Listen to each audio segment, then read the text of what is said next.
The following program is rated TV MALV. It contains strong language and violence. It is intended only for mature audiences. Hi everyone, welcome back to my channel. For this video, I'm going to be reacting to another Ray William Johnson video. This is She Tricked Her Boyfriend Into Murder. Not sure how that happens, but I guess I'll find out if I start the video. But yeah, I like watching his videos because these are like the craziest stories I would have not seen otherwise, besides on his channel. But yeah, let's get into the video, and please subscribe. Let me know what else I should react to in the comments below. This is Nate, and Nate has a problem. The Mexican cartel is trying to unalive him, and he doesn't know why. Dang. So here's how this all started. One day, Nate's at work. He works security for an engineering company, and he meets this woman, who we'll call Z. And Nate... Okay, I feel like it might be a little too loud. Let me turn it down just a little tiny bit. Did I even turn it down? Is it the same? Nate thinks Z is okay, it's little. So they start flirting, and soon they start hooking up outside of work and secretly meeting at hotels to smash. Here's the thing about Nate, though. Why they gotta be secret about it? Already has a girlfriend. Oh. His girlfriend is this woman, Ermelinda. And Nate and Ermelinda have been together for years. And now here's the... Okay, that answers my question. Why it's a secret relationship, but also why, like, I don't understand. Like, if you don't want to be with someone, just break up. Like, why you gotta be weird? Thing about Z is also in a relationship. Girl, she's actually married, boy and girl, yeah. And calm I don't down. know exactly how Ermelinda finds out, but eventually she discovers that Nate's been cheating on her with this woman at work, Z, and she is pissed. But for some reason, she doesn't want to dump his cheating ass. I mean, I guess that would be way too easy. Was interrupted by an ad. Instead, Ermelinda comes up with one of the wildest plans I've ever heard of to get rid of Z for good. So first, she gets on... Okay, so based on the title, someone's gonna die. But, I don't understand. Why... Like, her husband is the one that's cheating, so why is she taking her anger out on the woman? And also, why she's still with him? I don't understand that. So, you get rid of this lady, and then he's not gonna find another one? You think he's gonna stop cheating because you get rid of one girl? Like, there's other girls. Like, I don't understand. Online, and she makes a bunch of fake social media profiles, and she uses these fake profiles and secretly starts messaging Nate. And under these aliases, she tells him he's being targeted by the Mexican cartel and the Bulgarian cartel. And these cartels seem to know a lot about him. They know his name, a lot of his personal information, where he lives. And so Nate is like, what the fuck? He doesn't know how he got mixed into some real cartel shit. But after receiving tons of threats and messages from them, he starts to take all of this very seriously. And he's anxious as hell. And of course, he doesn't has contact no the police. idea that it's really Ermelinda behind this whole thing. Now, despite the fact that he's anxious and believes the cartel is after him, he keeps low-key smashing with Z on the side. So Ermelinda's weird plan to scare him isn't actually working because he's still cheating. So after nearly a year... And also, does he not mention this to his wife? Like, I know she's behind it, but, like, he doesn't, like, tell her about it? Does he tell anyone about it?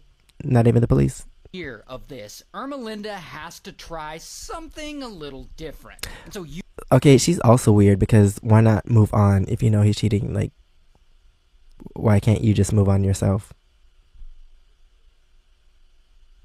Because that makes you look weird too. Using one of her fake online aliases, she contacts Nate, and she tells him not only are these cartels after him, but that Z is actually a spy working for the cartel, and that Z plans to unalive him. Now, at this point, Ermelinda is contacting Nate using the fake name Turtle. So Ermelinda, as fake Turtle, tells Nate that the only way to keep Z from unaliving him is to unalive her first. And Nate hears this plan and he's like, alright. And so... What? Like, first of all, why did he not get the police involved? Also, if you think someone's gonna kill you, like, why would you want to meet up with them again? Like,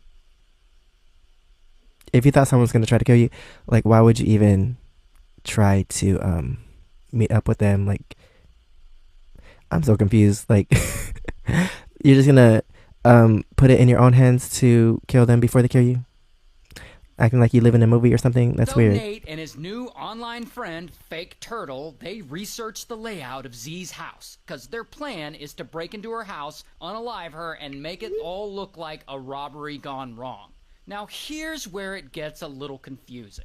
After a couple of days of planning out this murder, I guess Nate goes to Ermelinda and he tells her everything. That he's somehow mixed up with the cartel and that they're after him and that he has to unalive this woman Z so that Z won't unalive him first. And Ermelinda's like, oh my god, WTF, knowing damn good and well she's secretly Fake Turtle and that she secretly fabricated this whole cartel story so that he would stop cheating on her. Regardless, Ermelinda tells him that she will help him carry out this murder. So around 3 a.m. that morning, Nate gets his...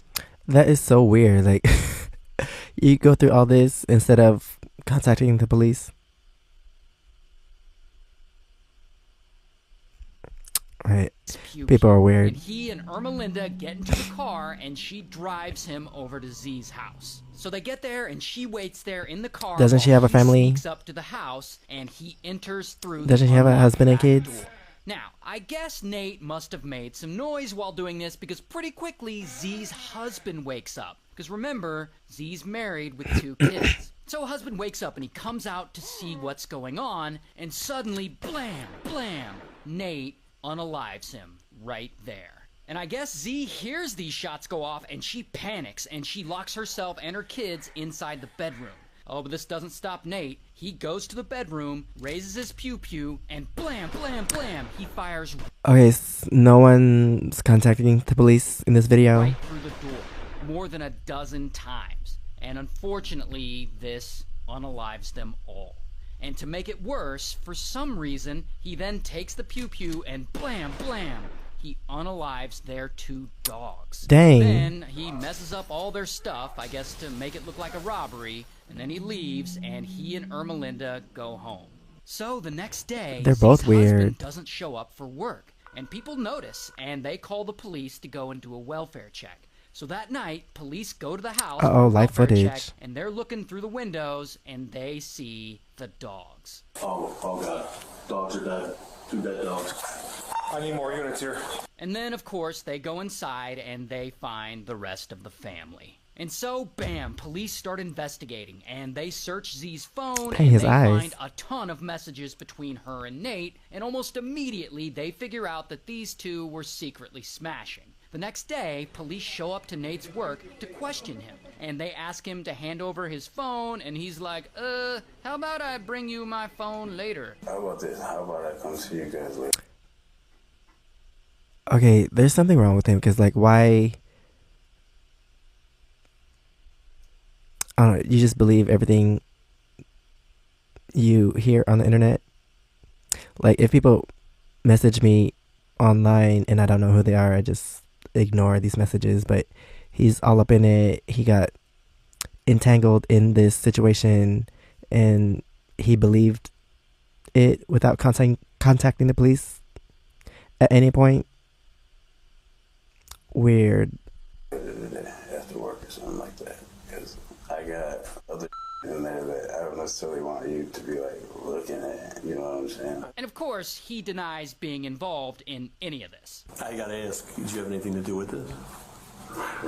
But at the same time, police go and they talk to Ermelinda, and they get her in the police car and they question her. And she plays completely dumb, and she acts like she's just finding out that Nate was cheating on her. You didn't know what? That he was having an affair.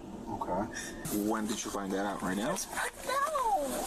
But police, they're not buying it. They know something's not right. Did you go anywhere Saturday night then? No, I was home. Well, it wasn't night. It was afternoon. No, I did not. I was here. Are you telling me the truth? Yeah. 100%. Yeah. You wouldn't be covering for Nate at all? No, he was here. And so Nate and Ermelinda, they wait while police continue investigating them. But they know they're screwed and that they'll eventually be in prison for the crime they could.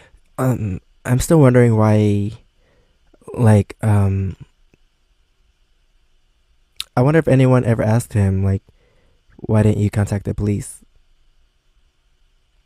Maybe the cartel threatened him, said not to contact the police, but so you just take this into your own hands and then Committed. So they're like, F it, let's skip town. And they flee and they drive from Illinois all the way down to guilty. Tulsa, Oklahoma. Meanwhile, like, if you're leaving during an investigation, that is so guilty. That's why they police, got they caught. launch a nationwide manhunt looking for them. And pretty quickly, they're spotted shopping at a Walmart in Catoosa. And by the time they leave the store, police are on their way to confront them. But Nate and Ermelinda, Walking they out, see them, cheesing. and boom, they jump into their car and they speed away. And police chase after them. And so they pull out onto the highway. And this high-speed chase goes on for a while. But then Nate loses control of the car and kaboom, he crashes into a median. And police pull up and they've got him surrounded. Car's on fire! Get out of the car! And if you zoom in, you can actually see his SUV here crashed up against the median. But Nate isn't about to give up so easily. He knows he's caught, and he isn't sure what to do. So he does the only thing he can think of. He turns to Ermelinda, he points his pew-pew at her, and blam, he unalives her. Then he turns it on himself, and blam, he unalives himself too. And at the end of it all, police investigate, and they discover that Ermelinda was behind the whole fake cartel murder plot. But from what they found, it looks like poor Nate, he never figured it out. He actually died believing that the cartel was after him. Dang, this is a crazy story. And also, I don't understand. I don't know. Maybe she was so believable that he fell for it, or maybe he's gullible. I don't know. But I don't understand why he would risk getting in trouble by murdering a whole family instead of just contacting the police. Because either the cartel threatened him and said they'll kill him if he contacts the police. Well, that's probably better than killing a whole family by yourself. I don't know, people are weird. Anyway, that's the end of this video. Thanks for watching. Please subscribe. Let me know what else I should react to in the comments below. And if you want to see my experiences in Korea, you could check out my first channel, SexGV. And if you want to see my other socials, it's right here under my face. Thanks for watching, and I'll see you next time. Bye. Hi everyone, welcome back to my story. Welcome back to my channel. I was reading the title as I was speaking. Welcome back to my channel. I'm reacting to another Ray William Johnson video. This is my poop story. I don't know what that is, but it caught my attention because what? I don't know if they took revenge on someone by leaving poop on their doorstep or in the toilet. I don't know. But that reminds me, there was another YouTuber that had a story time, and her story time was about having a roommate. And her roommate was weird and I guess got mad at her and painted on the wall with her poop. Anyway, that's a story time from another YouTuber. But anyway, I cannot even guess what this story is about, because all these stories that he has are crazy. So I wonder what this is, because that's weird. Anyway, let me stop talking. Let's get into the video, and please subscribe. Let me know what else I should react to in the comments below. So this woman, let's call her Deucey. And Deucey has Number two. a problem. She needs to a poop. little lonely. I mean, she's single. Deucey has a problem. She needs to poop. A little lonely. I mean, she's single, she's in her 20s, living in Bristol, England, and she wants to date. So one day, she gets on Tinder, and she's swiping around, looking for a potential match, and that is when, boom, she matches with this guy. Not her trying to match with the guy that likes to poop in the bed. And she thinks Liam is fine. So Liam and Deucey, they chat a little, they connect, and soon they make plans to go out on a date. And so they go out on this date, and they end up meeting at this well-known chicken to go out on a date. Oops. And so they go out on this date, and they end up meeting at this well-known chicken place, and they're having a good time, and at the end of Chicken the date date, shop. Liam and Deucey, they're really feeling each other. So he invites her back to his place to watch a movie, and maybe, I don't know, maybe smash a little. She needs a dookie. And she's like, Alright, and so they go back to Liam's place, and he opens a bottle of wine, and they chill, and they start watching a movie. Dang, his beard And disappeared. so far, everything seems to be going great. Until But she has to then, poop. about an hour in, Ducey gets an uncomfortable feeling in her stomach. So she's like, yeah, I'm gonna hit up the bathroom real quick. And so Ducey gets up to go to the bathroom, and she takes a goes number in there, two. and she ends up dropping a whole ass deuce in Dang. Liam's toilet. But whatever, at least she finally feels Wow. better. She had to hop onto that toilet because look how high it is. I know it's just the AI making these pictures, but dang, it couldn't make it proportionate to her body. I feel like, is that the sink or the toilet? And why is she holding the toilet after she pooped in it? And she can get back to her date. Until when Ducey's done using the toilet, she goes to flush, and the toilet won't flush. I guess she clogged it. And so she low-key panics. I mean, this date is going well, and she stopped up his toilet? What is he gonna think? This is gonna... Like, I don't see why that's a big deal. Everyone poops. Like, I know it's your first date, and it might be embarrassing, but... Okay, it'll be a funny story for the first date, but... What's she gonna do? She gonna kill him? Because all these stories, someone's ruin dying. the whole date, and she doesn't know what to do. Dang, But she grew then up in the she bathroom. notices the bathroom window, and she gets an idea. She's like, what if I just scoop it out of the toilet and throw it out the window? What floor y'all So on? that's what she does. Ducey reaches down into the toilet bowl. So, you'd rather touch yo dookie and throw it out the window? Because the bathroom's still going to smell like poop. The toilet's still going to have dookie in it. And what if you go to wash your hands and the water doesn't work? So, maybe the toilet didn't flush because there's no water. The water's not working. And then you have poop on your hands. You can't wash your hands. So, now you stink. And she grabs her turd, wraps it up in toilet paper, and she quickly throws it out the window. She's lucky it Here's was the not thing diarrhea. About this window, though. This isn't no regular window. It goes into the apartment. It's actually a double window with multiple panes of glass. So her turd flies through the first window And it gets but stuck in then between. stopped by the glass on the second window. And it slides all the way down and it falls into a crack between both windows. And of course, So, the dookie came from her crack and now it's stuck in this crack. Nasty. Lucy starts freaking out. She's like, what the fuck? She didn't realize the window doesn't open to the outside. So now her poop is in plain Staring at sight her. the bottom of this double Staring window back. situation. Here's All y'all actually nasty. what the inside of the window gap normally looks like. Oh, before the now dookie. her turd would be resting way deep down in this crack here. And so Ducey's like, oh, bloody hell. Now what's she gonna do? She can't just leave it there in between these two windows. I mean, Liam will eventually see And it. your hands stink. Smell it.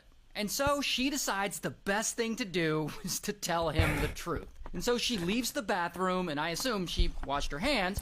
That I was just about to say that. I was like, your fingers stink. So hopefully she washed her hands. But what are you gonna tell him that you pooped and the toilet didn't flush? So now it's in your window. How's he gonna get it out?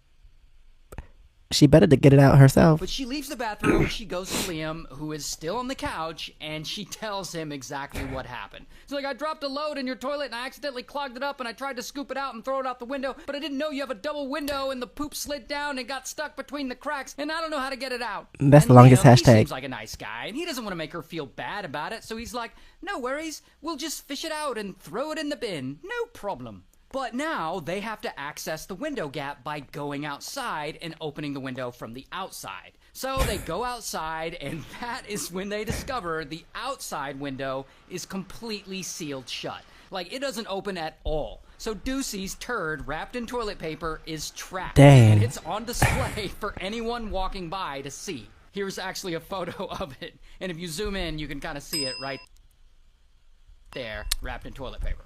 And so Liam's It's like, a blur. okay, no big deal.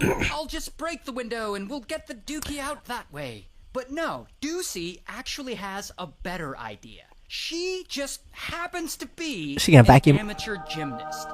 No, like, really. She's an amateur gymnast. And she thinks maybe she can climb up and reach down and grab it out somehow. So she All and for her Liam, they dookie. go back to his bathroom, and she climbs up and puts her head and shoulders into the shaft, and she tries, but she can't quite reach the poop. So then Liam gives her a little boost, and he's holding her legs as she dives deeper down She to poops the again. bottom, She better and not. there she finally grabs it, and she passes it up to Liam, and he gets it, and he throws it away. Your first date, like, you could have just told him the toilet was clogged and then, I don't know, plunge it. But now he's holding your dookie wrapped in tissue. Wait, did he put it in a plastic bag? Or is it just the AI? Passes it up to Liam, and he gets it, and he throws it away. Mm-mm, he's nasty too. Problem solved. Everyone's happy.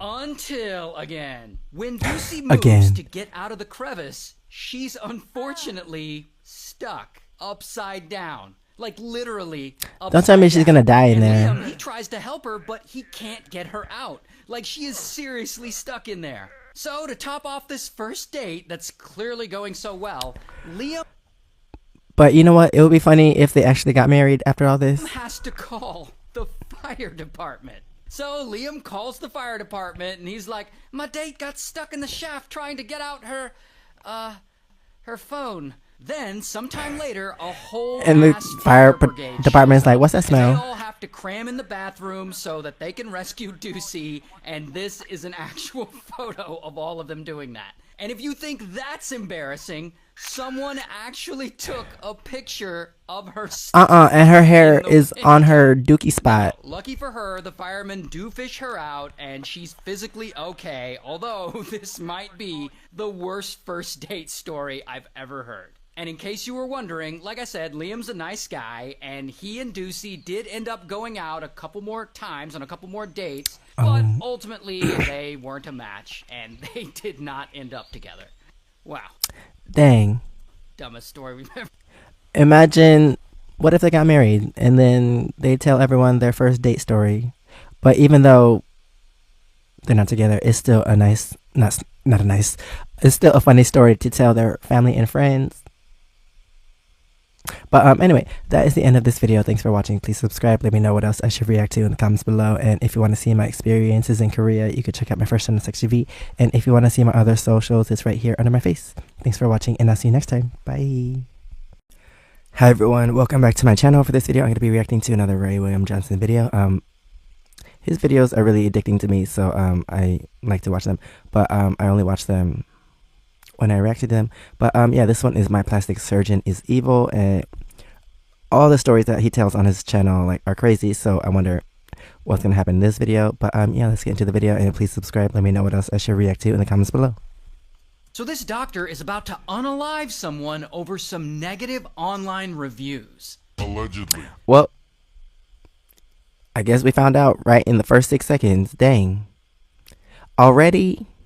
Like, usually that pops up at the end, but dang, over a negative review. Now, the doctor's name is Dr. Tampa Bay, and Dr. Tampa Bay, he's a plastic surgeon. He's trying to build a Turn it name down a for little bit. himself, posting videos of himself on YouTube and on his Instagram account. Hi Instagrammers, I just wanted to let you all know we hit 4,000 followers last night, which is awesome. And bro has a pretty good reputation with his patients and his colleagues. But one day, all that changes. Because one of his patients posts a bad review of him online. And Dr. Tampa Bay's like, what the fuck? And then this he loud? gets another, and another, and another, and it happens again and again, and he keeps getting... I wonder if it's the same person, or if it's like, I don't know, just a robot posting, or if it's actual people. Like, who did he hurt that they have to be posting negative reviews, or I don't know. more bad reviews. So he looks into it, and allegedly some of his The AI of patients him. are upset, and it has to do with improper billing. But it's not actually his fault. He doesn't do the billing, it's the fault of the Plastic Surgery Institute he works for. But it kind of doesn't matter, because bad reviews like this can ruin a doctor's career. So Dr. Tampa Bay gets pissed off, and he's like, "F this," and he not only leaves and starts his own practice, but he sues the old Plastic Surgery Institute for putting his career and his reputation in jeopardy. And he sues them for like $15,000. So it's not... Okay, so, like, I was about to say, like, he's gonna kill someone over bad reviews, and he's not gonna like go after the people whose problem or who caused the problem, like the other plastic surgery place. But I guess he did, so he sued them, and yeah. So I guess something else happened at the new place. Not really a huge lawsuit. But in this lawsuit, representing the other side is this lawyer, Steven. And Steven, he's a nice guy, and he's apparently a good attorney. But as this lawsuit progresses, Dr. Tampa Bay starts to hate Steven. Like, really hate him. Apparently, they're constantly getting into it. Like at one meeting, they're allegedly arguing with each other, and then Dr. Tampa Bay confronts Steven in the law firm bathroom and calls him a scumbag. And as time passes... Wait, in the bathroom? I thought they were supposed to be... I've never been to court, so I thought like the opposing sides would have separate bathrooms. Like, how are you supposed to be able to come in contact with someone from the opposite side, especially if like it's something really serious? Dang, like I thought they had separate like areas in the courtroom to not come in contact with each other. Dr. Tampa Bay gets more and more upset over all of this. Like, how could his old company mess him over like this? He used to have such a good reputation, and bad reviews online could destroy his career. And also, screw that lawyer Steven they hired. And at some point, Dr. Tampa Bay has had enough. And he allegedly comes up with this insane plan to get rid of this lawyer Steven for good. First, he goes and he buys a pickup truck with cash, and he gets a license plate device that allows you to change the plate numbers with the touch of a button. And he also doesn't register the truck. Then he gathers a bunch of supplies, a cart, a blanket, trash bags, and most importantly, a syringe containing a paralyzing drug. And then, about a week before he's scheduled to do a virtual hearing with Steven, he drives over to Steven's law firm. And then he goes inside, and he hides inside a utility closet there, and he waits. Okay, so was there no one at the front desk? They didn't see him come in? Like, wasn't there security or something? I don't know. No one saw him come in there, like, go inside and never come out? Okay. And supposedly he's waiting for Steven to walk by on his way to the restroom, and he's going to follow him into the restroom and unalive him. But while he's hiding there, boom, someone opens the utility closet door and sees him. And Dr. Tampa Bay says some bullshit like, I was just fixing a power outage. And then he leaves. And the employee reports it to the police, but unfortunately nothing comes of it, and no one recognizes that it's Dr. Tampa Bay. Oh, but Dr. Tampa Bay... They don't have security cameras? The police don't do anything when she reports it? What? I don't understand. How are you gonna report something to the police, suspicious activity in the law firm, and then they don't do anything about it? No one checks the security cameras to see if they know who it is? Okay. It's not done. He's gonna try again. On the day his virtual hearing with Steven is scheduled, Dr. Tampa Bay does the same thing. He drives over to Steven's law firm, he hides in the utility closet again, and he waits for Steven to walk by. Okay, so he goes there again without running into anyone? What? Like, what kind of place is this? Like, there's no one in the front desk or anything, just walks in, doesn't run into anyone, able to go to the closet again with no questions. Meanwhile, Steven's down the hall working in his office, and eventually he leaves his desk to go to the restroom. So he walks by that utility closet, and Dr. Tampa Bay sees him. And when Steven gets into the restroom, Dr. Tampa Bay follows him in. And then, boom, he pulls out a syringe, and he stabs Steven with it. Now, this syringe is filled with a paralyzing drug called succinylcholine. Okay, so he made it to this closet with no one seeing him, made it to the bathroom, no one seeing him. So I'm going to take a wild guess and say that he took the body to the truck with no one seeing him.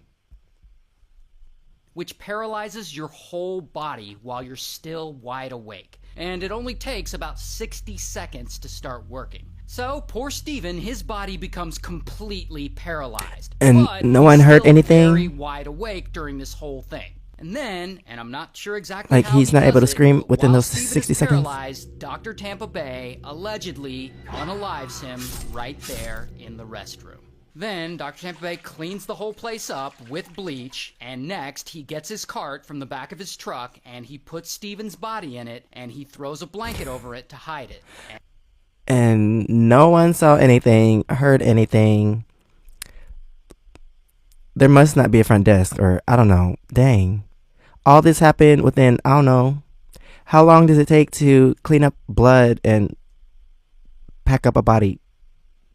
And no one else had to use the bathroom within that time?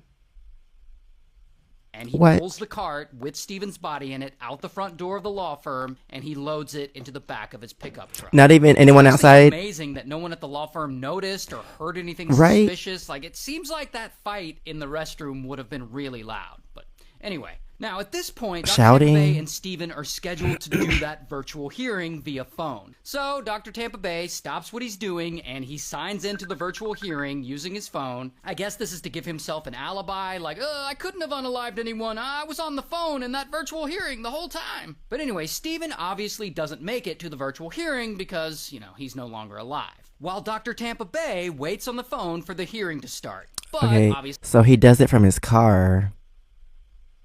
Is he in the parking lot? Did he... is he doing this hearing in front of the law firm, or did he move his car? I don't know. it can't start because Steven's not there. So eventually, he hangs up and he leaves the law firm parking lot with Steven's body in the back of his Well, truck. that answers my and question. what he does with Steven's body after that, we actually don't know because the body is never found. And if you're like, Ray, this brutal murder seems extreme for a lawsuit over 15 grand and a dispute over some bad reviews online, then you'd be right. I mean, this whole motive is absurd, and it still doesn't make sense to me, and I studied the hell out of this case. Yeah, Now, and inside the no law one firm, knows I guess Steven's or boss heard anything. notices he didn't make that hearing, and that he hasn't been in his office for a couple of hours. So he goes to check the restroom, and as soon as he steps in, boom, he's hit with an overwhelming smell of bleach. Plus, he notices some sprinkles of what looks like blood. So boss is like, well, this is weird, and he calls the police. Later, police show up, and they search the whole building, but no sign of Steven. Then they check the surveillance cameras, still no sign of Steven, no sign that Steven ever even left the building. The only thing they really find is footage of some strange person leaving the place with a cart full of something. So, you didn't see the footage of him entering, going to the closet? Like, where are the other workers? They didn't question any of the other workers? I don't understand.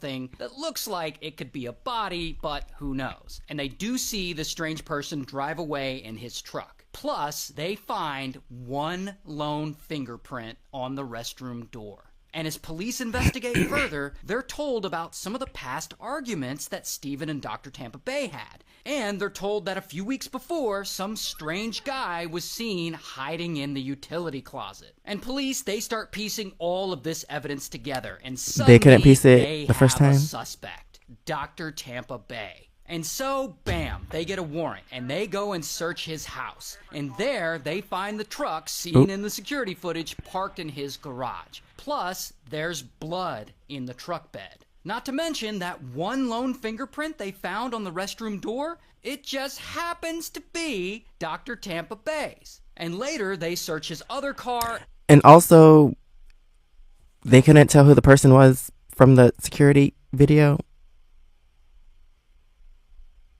Like, you had to go through all this when you could just look at his face in the video? I don't understand. And they find a lot of stuff, including that paralyzing drug that was used on Steven. And so, bam, they arrest Dr. Tampa Bay. Here's his mugshot. And they throw him in jail, and they charge him with first-degree murder. Now, just to be clear, this story is told from the prosecution's perspective, so it's all Alleged. Dr. Tampa Bay, he's in jail, but he hasn't been to trial yet, so he hasn't actually been found guilty. But this will be an interesting trial because the circumstantial evidence against Dr. Tampa Bay, it's not looking good for him. But at the same time, they never found Stephen's body. And it's hard to convict someone for murder when there is no body. But the trial, it's actually later in 2025. Okay, so that's basically the end of the video. But can you not see his face in the security camera? What's the point of having a security camera if you can't even see the person's face? But I guess, as he said, this story is based off of the prosecution's side. So yeah, everything is alleged. But maybe that's why some of the things don't make sense, because I have a lot of questions that aren't answered. Like, how did no one hear him come in both times, and then he leaves and doesn't run into anyone? No one uses the bathroom during that time he's cleaning the blood and the body. That doesn't make sense. But anyway, that is the end of this video. Thanks for watching. Please subscribe. Let me know what else I should react to in the comments below. And if you want to see my experiences in Korea, you can check out my first channel, SexGV. And if you want to see my other socials, it's right here under my face. Thanks for watching, and I'll see you next time. Bye. Hi everyone, welcome back to my channel. For this video, I'm going to be reacting to another Ray William Johnson video. This entitled "TikToker is in prison now." I'm not much of a TikTok person, and even if I was, I don't really keep up with people like that. But yeah, I don't know who this is. But I wonder what he did. Why is he in prison? I guess I'll find out if I stop talking and start the video. So let's get into the video, and please subscribe. Let me know what else I should react to in the comments below. So this TikToker is in big trouble. He goes by the name Icy. And Icy loves to flex on TikTok. He's like early 20s. Here he is showing that his jewelry's real. Here he is showing off his car, showing off his house, showing off his outfit, I guess. I mean, you get it. He's that kind of influencer. But one day, Icy... But yeah, I think it's kind of weird when people care about if stuff is real or fake. Especially the ones that don't even have enough money to buy the real thing, and they're trying to call out people for having the fake stuff. Like, if you spent less time trying to call people out and spent more time like making money, then maybe you would have the real stuff instead of spending your time calling people out. I don't know, maybe it's just me, but I think it's kind of weird when people do that. Like, you don't have enough, I can't even speak. You don't even have enough money to buy the real thing, so why do you care if people have the knockoff or real thing? Like, does it really matter? Like, does it help you feel better calling people out? Like, is it that big of a deal if they have a fake whatever? Maybe it's just a me thing. He's out driving his pink Mercedes, and he's in traffic, and he gets into some kind of road rage incident with a couple of other people in other cars, particularly with this guy, who we'll just call Joe, because I don't know his real name. So Joe and his buddy, they're in his pickup don't tell truck, me stuck in he this traffic died. jam, and Icy, he's out of his car, he's yelling at someone else. Is that what Joe he was wearing? calls out to him like, dude, just get back in your car. And Icy turns to Joe like, hey, don't f with me, I have a pew-pew. And then Icy throws his whole ass drink at Joe. So Joe and his friend, they get out of the truck, and they are pissed. And Icy, instead of getting in his car and driving away like a decent human being, instead he gets into the glove compartment. Like a decent human... Pulls out a pew-pew. Wait, what are you talking about? Drive away like a decent human being? Like, he should have did that in the first place without throwing the drink. And he points it right at them. And Joe and his friend are like, okay, bro, chill. And they turn around and go back to their car. And when they do, pow! Icy pistol whips Joe in the back of the head with For his what? pew. So then Joe gets back into his For what? Like, you threw water on him, so... truck, I don't and understand. he and his friend drive away. And Icy gets in his car and he chases them. And What was that? Why did he randomly pop up at the top and his Joe lips were gets out of back sync? into his truck, and he and his friend drive away. And Icy gets in his car and he chases them. And you can see footage of it here. Oh. And he ends up swerving around them and cutting them off. And yeah, and you can see he's clearly the aggressor. And Joe, he's still freaked out, so he calls 911. This guy got out of his car and pistol with me with a gun. And then Icy calls 911 and he tells a different story. This truck came up and tried to cut me off, and then I had 4 guys jump out the car and say, "I'm gonna beat the f*** out of you," and all that stuff. Minutes later, police arrive and they talk to Joe, but Icy's already fled the scene. Like, he's gone. Like, why call the That police? night, police roll up to Icy's house looking for him, and he just happens to be pulling out of his driveway. So, bam, police surround him with their pew-pews pointed right at him, and Icy's like, "Don't you know who I am?" Put both of your hands out the window, kid. We're not with you. I don't know who I am. Nope. Why do people say that? Do it now. So I guess Like, bro you are thinks not a he's A-list too celebrity. TikTok famous to get arrested. So anyway, they arrest him because, you know, it's against the law to pistol whip someone. And they search his car and they find his pew-pew, and of course, Icy denies he did anything wrong. And so he's in the back of the police car. Wait. He's on the phone with his... It's against the law to pistol whip someone. Never And they mind. search his car and they find his pew-pew, and of course, Icy denies he did anything wrong. And so he's in the back of the police car and he's on the phone with his girlfriend. Babe, I'm getting arrested because of those people that... Okay, so I react to a lot of body cam videos just because I'm interested. Like, I don't know what happens in different scenarios. Usually they don't let you use their phone. So is he not in handcuffs? Like, how does he still have his phone? First of all, and like, is he not handcuffed? Maybe he is, but his arms are just twisted in front of him. And also, he has a girlfriend. cut me off. And I know you're like, Ray, wait, he has a girlfriend? Yes, he has a girlfriend. But he's on Okay. the phone with her, and police are like, "You're being arrested. You can't be on your phone." And they take it from him. Wait, I just said that. Like, I guess I paused it at the right time because first I said that you're not supposed to have your phone. Second of all, he has a girlfriend. But I don't know. Maybe they both. I don't know. Is their relationship? I'm not gonna judge. I'm just questioning. Phone, and they take it from him. And also, who handcuffed him in the front? This is my possession, so now you're gonna be a thief? Now you're gonna be a thief. You're under arrest. You're not allowed to have the phone, okay?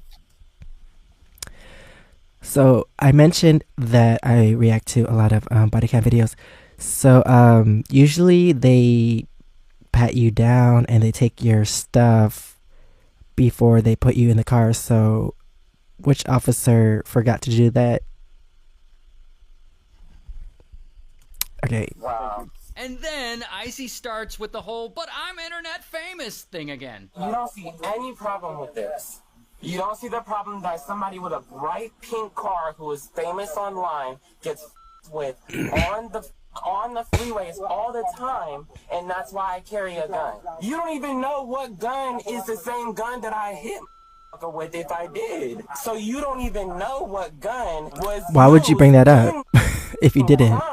But you want to sit here and act like I'm the criminal? And so anyway, sometime later, he's still in the back of the police car on his way to jail. And Icy continues to argue that he's the victim here, and that all of this is the result of his online fame. I mean, not everybody knows who you are. It doesn't matter. I have 58 million followers, baby girl.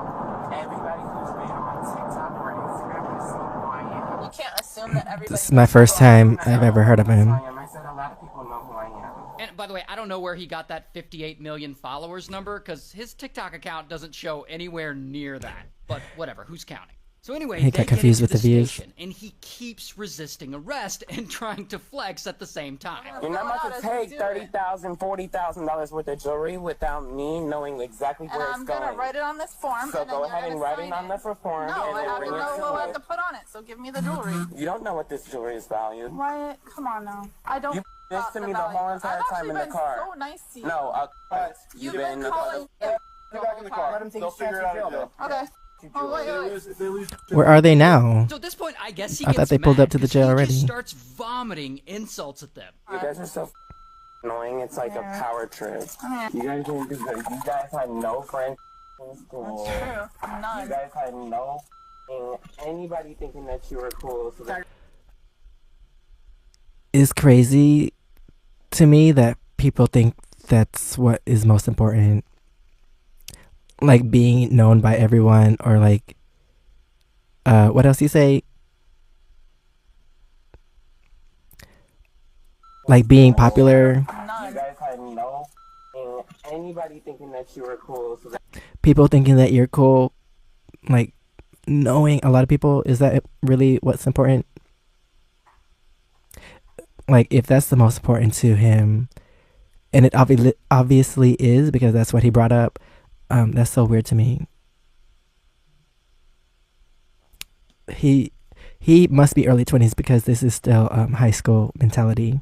Tiger King, if you move your arm again, Or maybe he's a teenager, I And don't then they throw know. him in the back of the car, and he like tries to kick them. Have a seat in the car.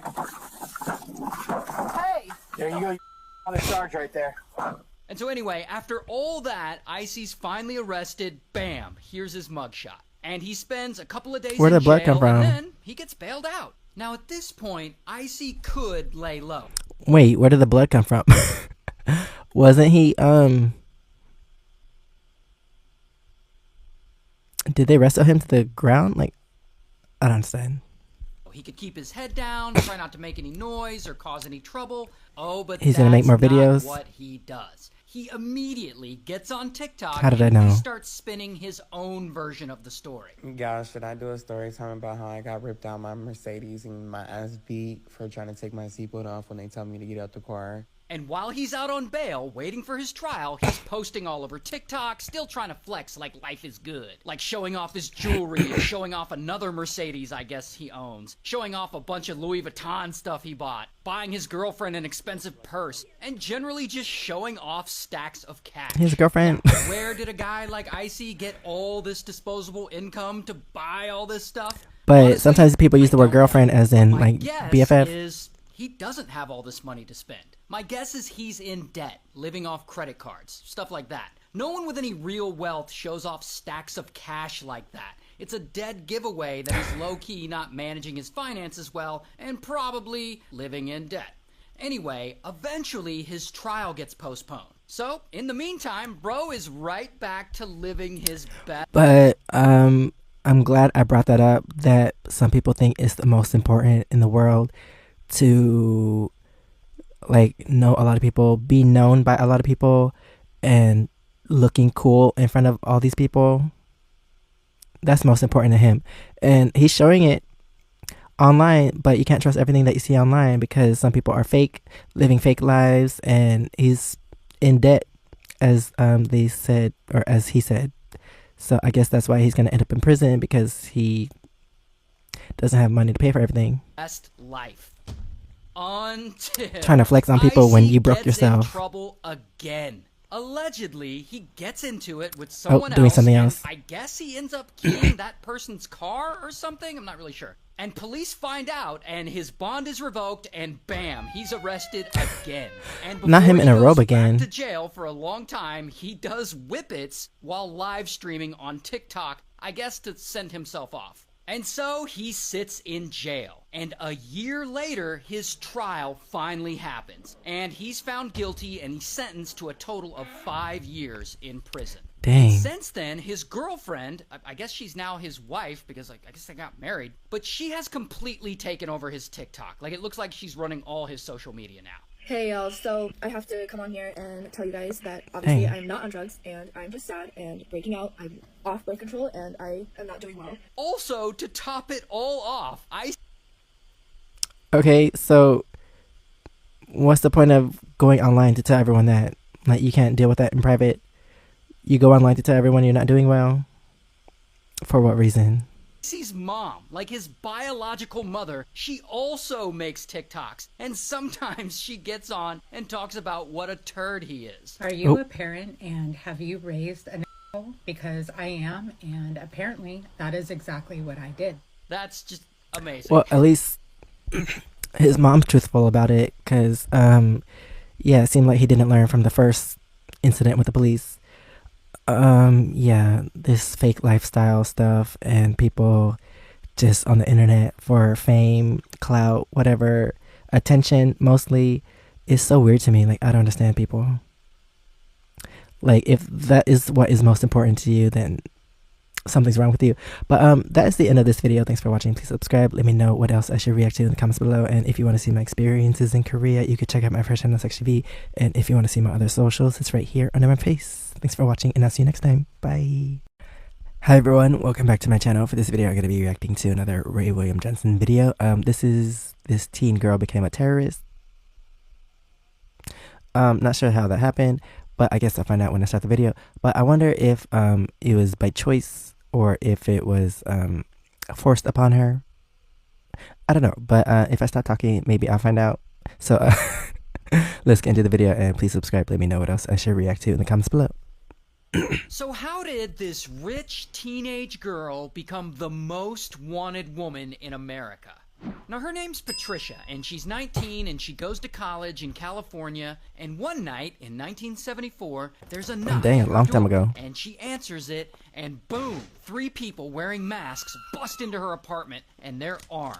Then they grab her and they tie her up and they blindfold her and they throw her in the trunk of their car and they speed away. And they bring her to a safe house. And they okay, so did they kidnap her because her family is rich, or did they just choose some random person? Because that's crazy. And also, what do you do if 3 people bust in your house with guns? Like, you run away, or you just give in and let them take you, or I don't know.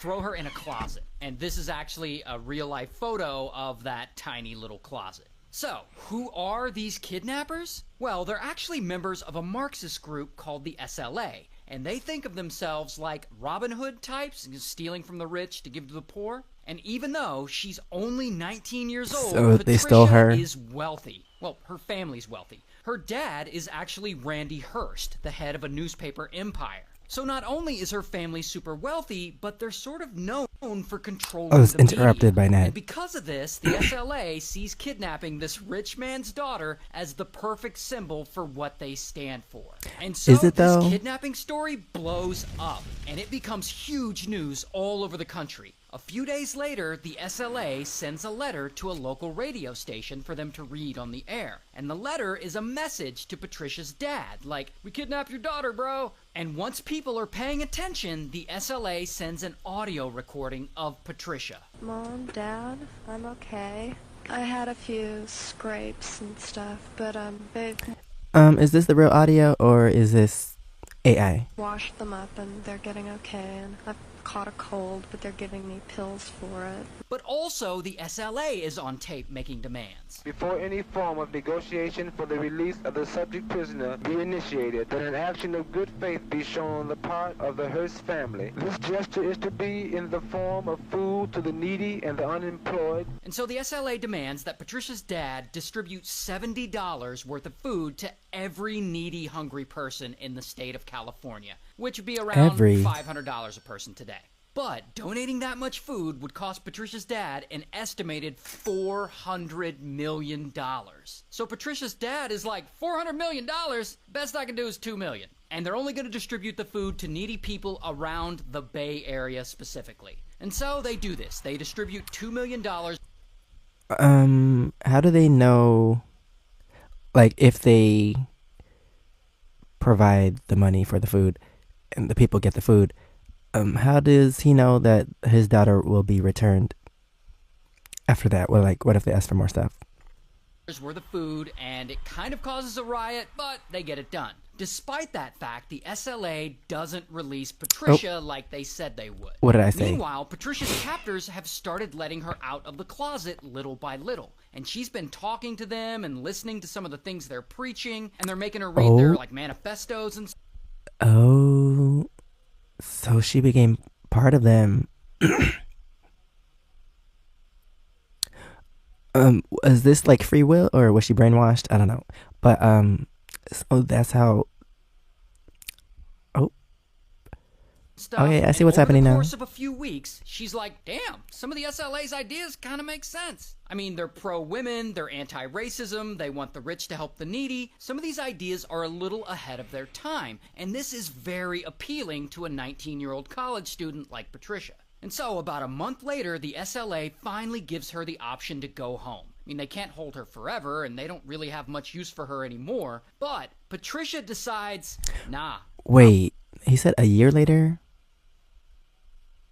19-year-old college student like Patricia. And so, about a month later, month. the SLA finally Never mind. gives her the option to go home. I mean, they can't hold her forever, and they don't really have much use for her anymore, but Patricia decides, nah, I want to join you.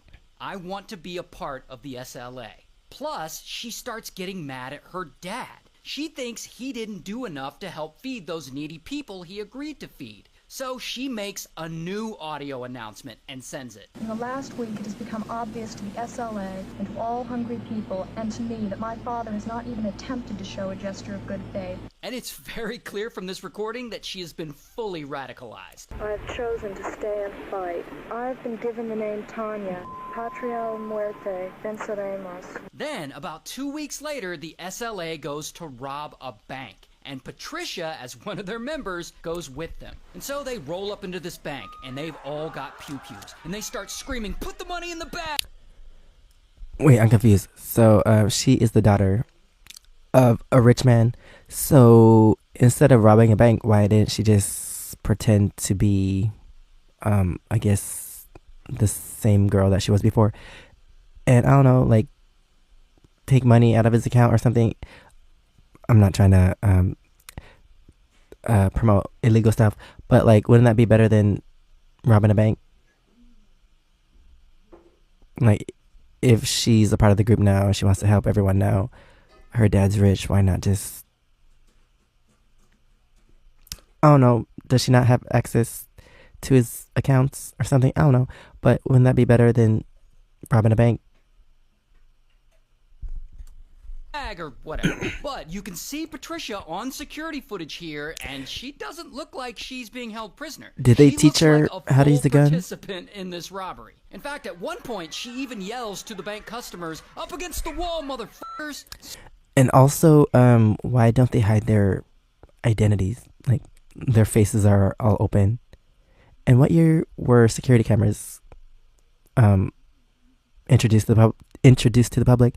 Because I did not know they had them back in the 70s. Yeah, she seems fully committed to this. So anyway, Patricia and the others, they rob the bank for over $10K, and they flee and they get away. And once that security footage of the robbery is released, it makes the news, and people see it, and they're freaking out like, yo, is that the Hearst daughter robbing a bank? And there's also this photo of her posing in front of an SLA flag, looking like a total badass. But anyway, all of this is pissing the FBI off, because they've been looking for the SLA hideout and they can't seem to find them. And so they put them all on the FBI's most wanted list, including Patricia, who you can see right here. So, now that their pictures are everywhere, the SLA knows it's only a matter of time before they're caught. So the whole group moves from the Bay Area all the way down to Los Angeles. And there is where shit starts to get real.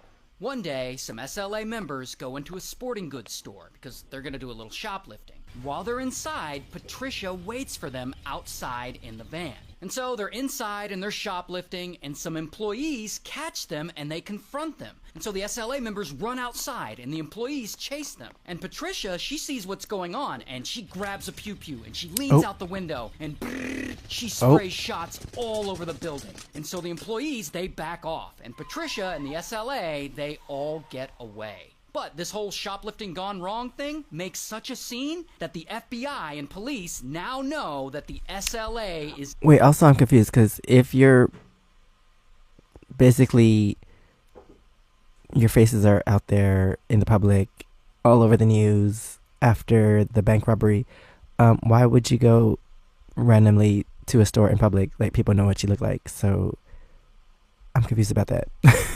Like, also, why didn't you cover your face when you're at the bank? Isn't that like a thing in movies? People cover the face to do a bank robbery?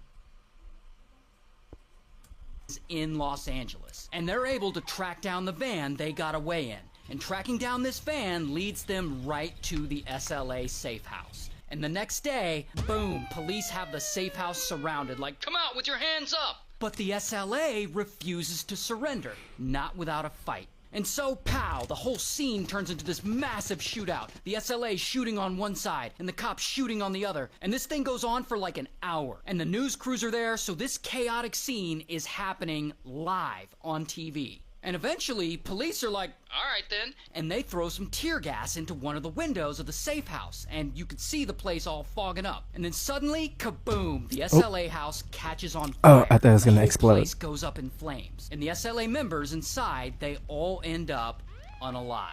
Some from gunshots, some from the fire. But Patricia is nowhere to be found.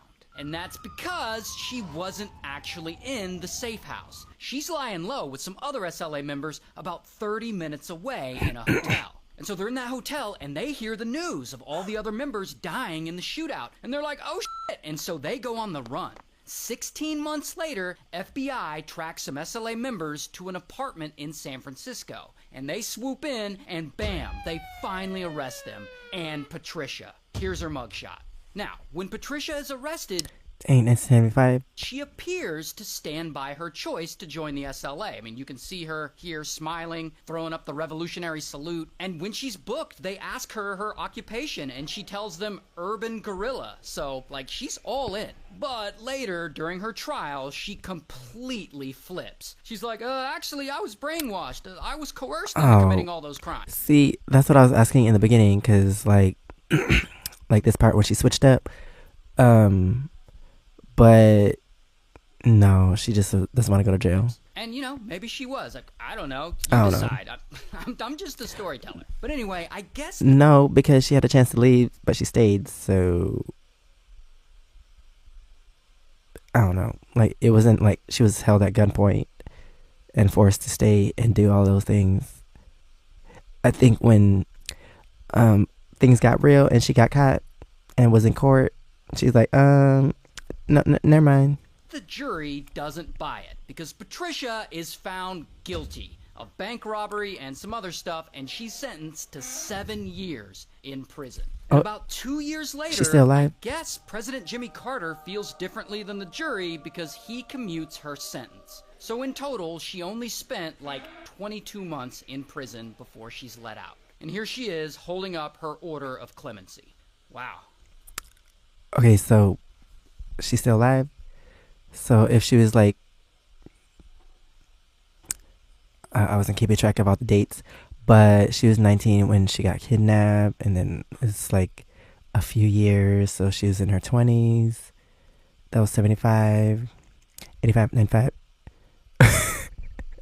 05, 15, 25. So she's in her 70s. If she's still alive, I don't know. But yeah, I wonder if she does stuff behind the scenes, like to help people out, or if she just over everything, because I don't think she was brainwashed. So she probably still has feelings to help other people. But I don't know. Maybe she's just laying low right now. I don't know. Anyway, that is the end of this video. Thanks for watching. Please subscribe. Let me know what else I should react to in the comments below. And if you want to see my experiences in Korea, you can check out my first channel, Section V. And if you want to see my other socials, it's right here under my face. Thanks for watching, and I'll see you next time. Bye.